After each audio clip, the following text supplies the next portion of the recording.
Hello बच्चों, online class में आपका स्वागत है।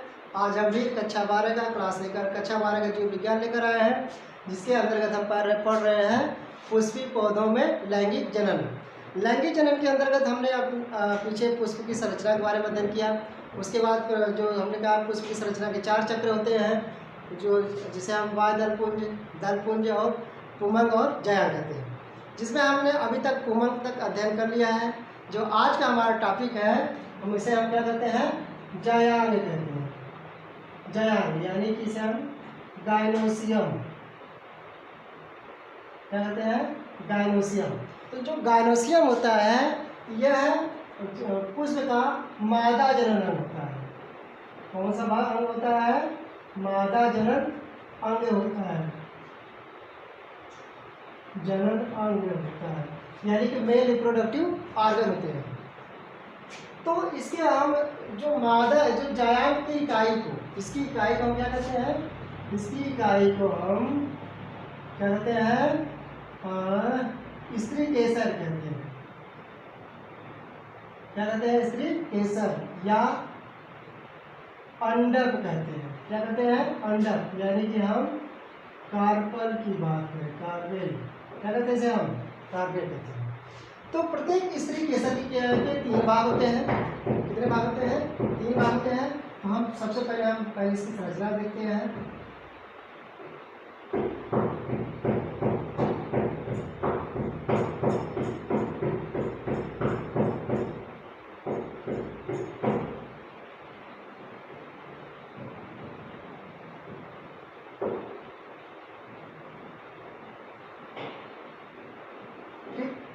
कुछ इस तरह संरचना होती है। इसमें क्या होते हैं?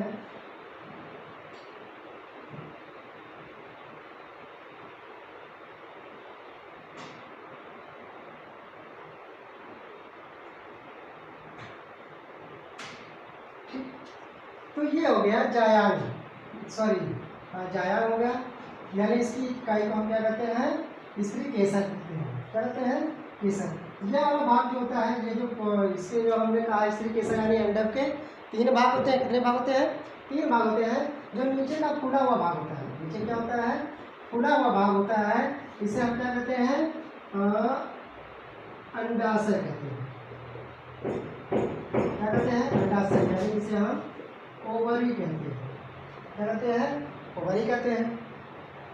और ये चीज होता है कि ये गुद्देदार परत से बने होते हैं, गुद्देदार कोशिकाओं से बनी होती है। और इसे जो भाग होता है, ये जो भाग दिखाई दे रहा है, इसे हम क्या कहते हैं? प्लेसेंटा कहते हैं। क्या कहते हैं? प्लेसेंटा, यानी कि हम इसे हम अपरा कहते हैं। अपरा, ठीक, प्लेसेंटा या अपरा कहते हैं। अब अपरा के ऊपर वाला भाग दिखाई दे रहा है, पतला ऊपर जो भाग दिखाई दे रहा है अपरा की, यानी प्लेसेंटा के ऊपर जो पतला भाग दिखाई दे रहा है, इसे हम वर्तिका कहते हैं। यानी कि हम इसे स्टाइल कहते हैं। क्या कहते हैं? स्टाइल कहते हैं। अब वर्तिका के ऊपर जो होता है, एक घुंडी जैसी संरचना होती है। किसकी जैसी संरचना होती है? घुंडी जैसी संरचना होती है, जिसे हम क्या कहते हैं? वर्तिकाग्र कहते हैं। यानी हम इसे स्टिग्मा कहते हैं। क्या कहते हैं? वर्तिकाग्र कहते हैं। तो अब देखिए, जो यह आपको अंडाशय दिखाई दे रहा है, कौन सा भाग? अंडाशय। तो इसके अंदर जो होता है, बीजाणु पाए जाते हैं। इसके अंदर क्या होते हैं? बीजाणु पाए जाते हैं, जिसे हम क्या कहते हैं? ओव्यूल कहते हैं। क्या कहते हैं? ओव्यूल, यानी कि हम इसे बीजाणु, ठीक, क्या कहते हैं? ओव्यूल कहते हैं। अब क्या होता है कि प्रत्येक अंडक में क्या होता है? 1 से अधिक चैम्बर पाए जाते हैं। क्या होते हैं? 1 से अधिक चैम्बर पाए जाते हैं। इन चैम्बर को हम क्या कहते हैं? लोक्यूल कहते हैं। क्या कहते हैं? लोक्यूल कहते हैं। अब क्या होता है कि जैसे कोई परागकण वर्तिका पे आता है, तो वर्तिका किसे यहाँ से मैंने बताया था कि ये चिपचिपा सिरा होता है। कैसा सिरा होता है? इसका चिपचिपा सिरा होता है। और यहाँ से जब वर्तिका आता है, तो यहाँ से एक नली बन जाती है। इस नली को हम क्या कहते हैं? पराग नली कहते हैं।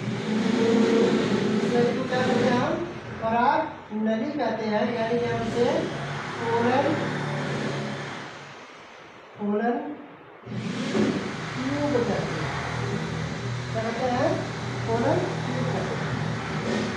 अब क्या होता है कि प्रत्येक ये जो अंडाशय होता है या ठीक है, इसमें जो होता है निषेचन की क्रिया होती है। कौन सी क्रिया होती है? निषेचन क्रिया होती है। तो जो प्रत्येक अंडाशय होता है, अंडाशय से या अंडाशय से फल का निर्माण होता है और इसमें जो बीजाणु होते हैं और बीजाणु से किसका? बीज का निर्माण होता है। तो ये हो गई जयान की संरचना।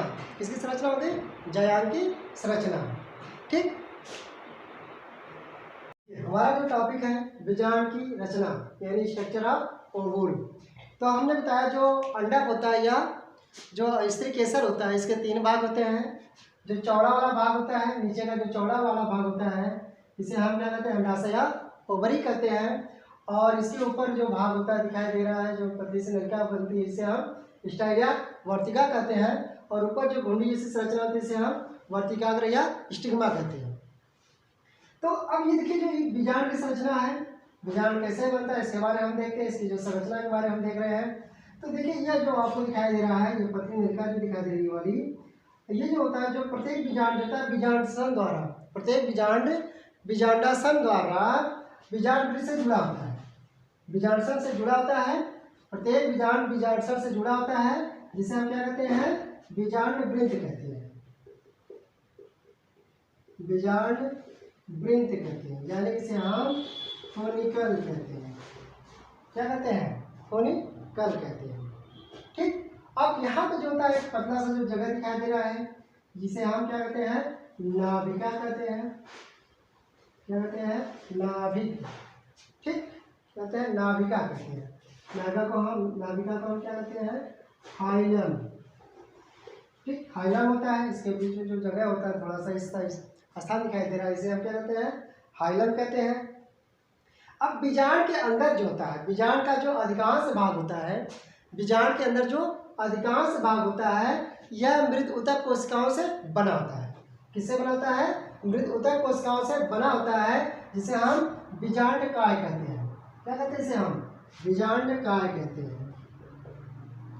बीजांड काय कहते हैं। क्या कहते हैं इसे हम? बीजांड काय कहते हैं, यानी न्यूसिलस। ठीक, न्यूसिलस या न्यूसिलस कहते हैं, बीजांड काय कहते हैं। अब के प्रत्येक बीजांड के में क्या होता है? एक या दो क्या होता है? वह आवरण होता है। एक आवरण होता है, यहाँ कहते हैं एक या दो आवरण होता है। इस आवरण को हम क्या कहते हैं? जो ऊपर देखिए, जो प्रत्येक बीजांड के ऊपर क्या आता है? एक या दो आवरण होता है, जिसे हम क्या कहते हैं? द्विअवर्णी। क्या कहते हैं? द्विअध्यावर्णी। अध्यावर्णी, यानी इसे हम क्या कहते हैं? क्या कहते हैं? टैगमिक कहते हैं, यानी द्विअध्यावर्णी या बाइटैगमिक कहते हैं। ठीक, तो इसमें जो देखिए हमने कहा 2 लेयर होती है। बाहर की लेयर को हम क्या कहते हैं? बाह्य आवरण, यानी इसे हम क्या कहते हैं? आउटर इंटेगुमेंट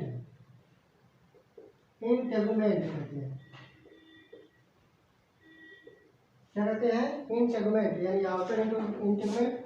जो अंदर की जो आवरण दिखाई, इसे हम अंतर आवरण कहते हैं, जिसे हम इनर इंटेगुमेंट कहते हैं। ठीक, इनर इंटेगुमेंट।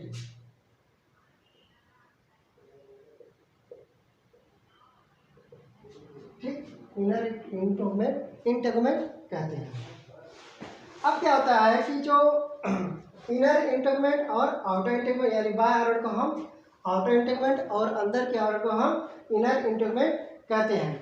अब बीजांड कांड के अग्र छोर पर, जो बीजांड का जो दिखाई दे रहा है, ये जो बीजांड कांड के अग्र छोर पर क्या होता है? एक छिद्र दिखाई देता है। क्या दिखाई देता है? ये खुला हुआ भाग होता है, और इसे हम क्या कहते हैं, छिद्र, छिद्र दिखाई देता है जिसे हम क्या कहते हैं, बीजांड द्वार कहते हैं। इसे हम क्या कहते हैं, बीजांड द्वार, यानी कि हम इसको माइक्रोपाइल कहते हैं, बीजांड द्वार या माइक्रोपाइल। और इसी माइक्रोपाइल की सहायता से जो यहाँ से वर्तिका से हमने कहा एक नली आती है और ये नली होती हुई यहाँ पे जाती है, और इस नली को पराग नली, जिसे हम क्या कहते हैं, पराग नली के माध्यम से यहाँ पे जो होते हैं परागकण अंदर पहुँचते हैं और जो बीजाणु के साथ, जो एक सेल के साथ क्रिया करती है, यानी सिंचन क्रिया करते हैं। तो यह प्रक्रिया इसके यानी जो माइक्रोपाइल होता है, यानी बीजाणु द्वार के द्वारा अंदर प्रवेश करते हैं। ठीक, अब बीजाणु काय के आधार के को क्या कहते हैं, इसका जो आधार के आवरण को क्या कहते हैं, इसे हम निभाग कहते हैं। क्या कहते हैं, निभाग, या जो आधार वाला भाग होता है इसे क्या कहते हैं, निभाग, यानी कि चलाजा कहते हैं। क्या कहते हैं, चलाजा कहते हैं। ठीक, यानी कि निभाग के आवरण को हम क्या कहते हैं, निभाग या चलाजा कहते हैं। अब तथा बीजांडकाय के मध्य में, अभी जो बीजांडकाय है इसके मध्य में एक थैली दिखाई देती है, थैली सी संरचना दिखाई दे रही है। बीजांडकाय के मध्य में एक थैली सी संरचना दिखाई देती है जिसे हम भ्रूणकोश क्या कहते हैं, भ्रूणकोश, यानी जिसे हम एम्ब्रियो सैक क्या कहते हैं, एम्ब्रियो सैक कहते हैं। और एम्ब्रियो सैक का जो निर्माण होता है बीजाणु यानी कि गुरु बीजाणु से होता है। किससे होता है, एम्ब्रियो सैक का जो निर्माण होता है गुरु बीजाणु से, यानी मेगास्पोर से होता है। किससे होता है, मेगास्पोर से होता है।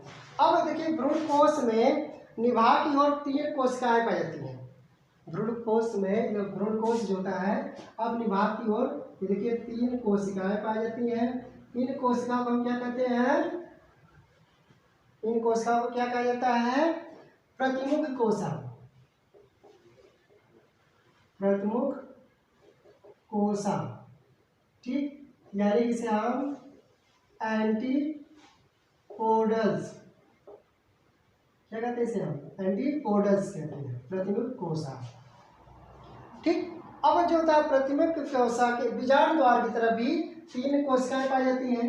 इसके विपरीत जो होता है बीजांडकाय के तरफ भी 3 कोशिकाएं पाई जाती है। जो किनारे किनारे पे कोशा होती है इसे हम क्या कहते हैं, सहायक कोशा। कौन सी कोशा कहते हैं, सहायक कोशा कहते हैं। ठीक, और जो बीच की जो कोशिका होती है इसे हम इग सेल कहते हैं, इग सेल, यानी इसे हम अन्य कोशा कहते हैं, अन्य कोशा। ठीक, इग सेल यानी कि अन्य कोश।